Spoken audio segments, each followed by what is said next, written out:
রয়েছে, এই ছাত্ররা কি তাদের ভবিষ্যৎ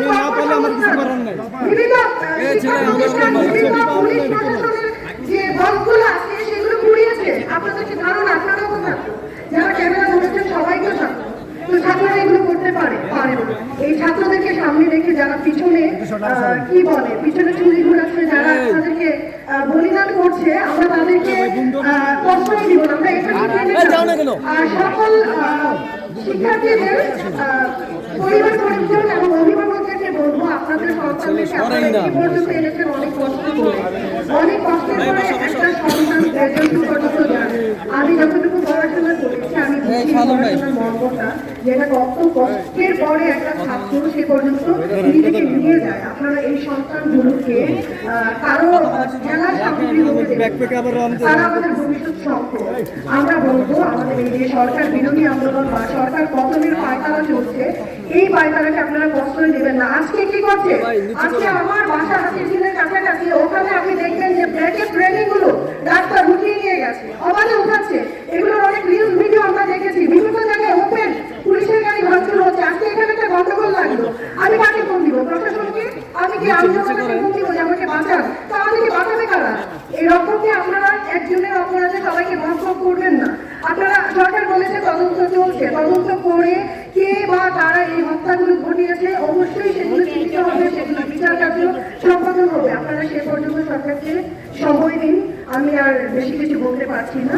আমি বলবো যে দেশের শান্তি কামনা করছি, আর থাকতে পারছি না। কিছুদিন পরে কিন্তু আমরা কর্মসংস্থানে যেতে পারছি না, কাজ করতে পারছি না। করোনা থেকে উঠে আমরা এই যে এক মহামারীতে পড়েছি, সবাই বলবো আমরা দেশকে রক্ষা করি, দেশের সম্পদকে রক্ষা করি, রাষ্ট্রের সম্পদকে রক্ষা করি। সবাই ভালো থাকবেন, ধন্যবাদ।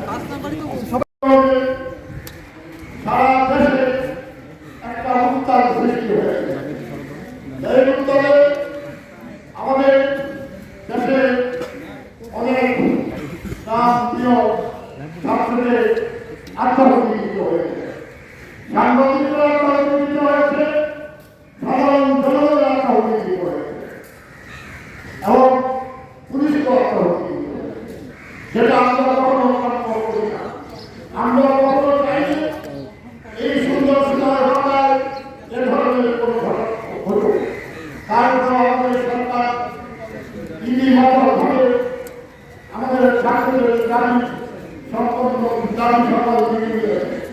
আইনিভাবে কোর্টের মাধ্যমে তাদের চাওয়া মেনে নিয়েছে। কিন্তু দুর্ভাগ্য ও সত্য যে এই নিরাপদ ছাত্র আন্দোলনের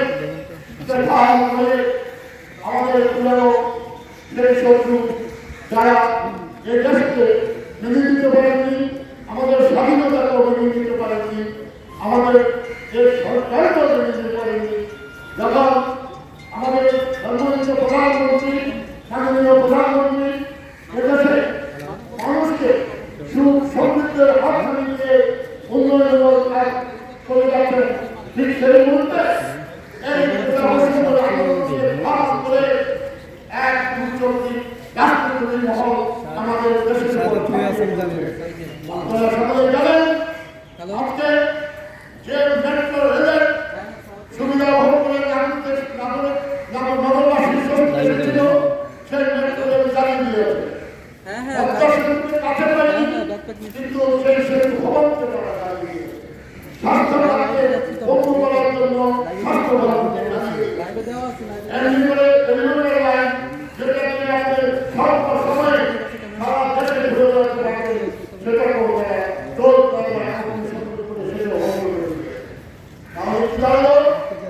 একটা বুঝুন মহল আমাদের এই সরকারকে প্রকাশ করা আমরা কোনো বিদ্যুৎ আলোচনা করি না। তাই আমরা দেখেছি মাননীয় প্রধানমন্ত্রী ছাত্রদের সমস্ত দাবি আইনভাবে মেনে নিয়ে উনি বলেছেন সমস্ত কিছু তদন্ত হচ্ছে। উনি বলেছেন জাতীয় সংসদের সুস্থ তদন্তের মাধ্যমে যাদের হত্যা করছে, সাংবাদিক হত্যা করছে, সাধারণ মানুষ হত্যা করছে, তাদের সুস্থ আইনের আওতায় নিতে হবে। কারণ একটা কথা আমাদের মাথায় রাখতে হবে, সেটা হচ্ছে গ্রামের সকলের ঘটনা ঘটেছে, বিকালের পর্যায়ে বসে সেই ঘটনার সমাধান করবে। একটু সময় নিতে, কারণ আমাদের সরকার শুরু করে প্রত্যেকটা হত্যাকারী, প্রত্যেকটা ধ্বংসকারী তাই আমার অনুরোধ রইল এই রাজ্যে এই মানববন্ধন করতে যারা এখনো আন্দোলন করে বিভিন্ন অনুরোধ আপনাদের সমস্ত দাবি এবং সুস্থ তদন্তের মাধ্যমে পাবো। আমরা বাইরে আপনাদের মতো আমরা আমাদের ব্যবস্থা করব। জয় বাংলা, জয়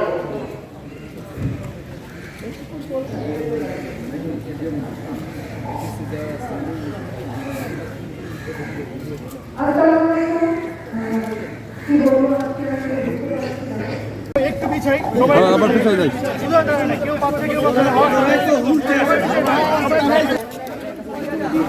আপনাদের সামনে আজকে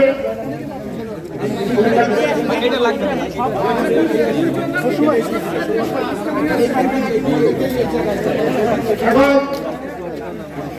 আপনাদের সামনে বক্তব্য রাখবেন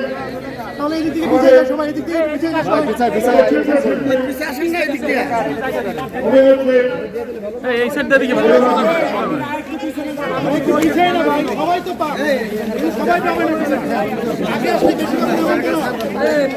ভাই বিজয় করেন এদিকে এদিকে এদিকে ভাইয়া ভাইয়া এই শুধু দাঁড়ান এই শুধু দাঁড়ান এই শুধু দাঁড়ান ভাই শুধু দাঁড়ান হ্যাঁ ভাইয়া ভাই এই পিছনে সরেন না পিছনে আসেন হ্যাঁ ভাইয়া ভাই বুঝলে সাউন্ড বক্সের সময় দিলেই তো হইতো ভাই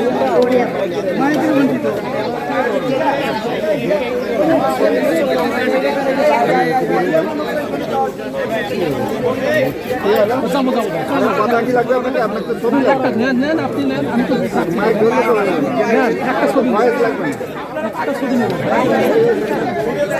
আমি সরে যাচ্ছি আগে আছে না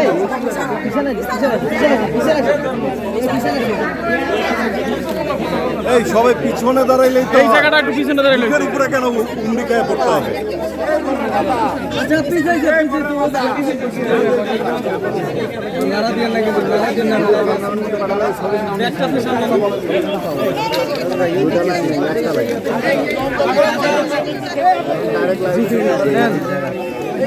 শান্তি দেয়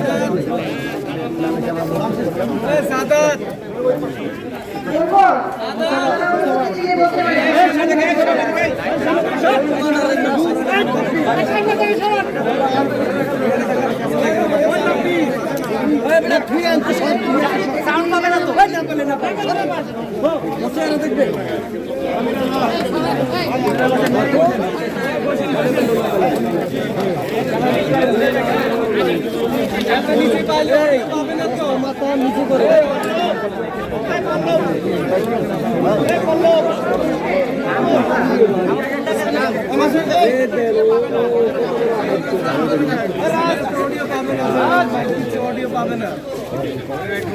ওখানে ধরতে হবে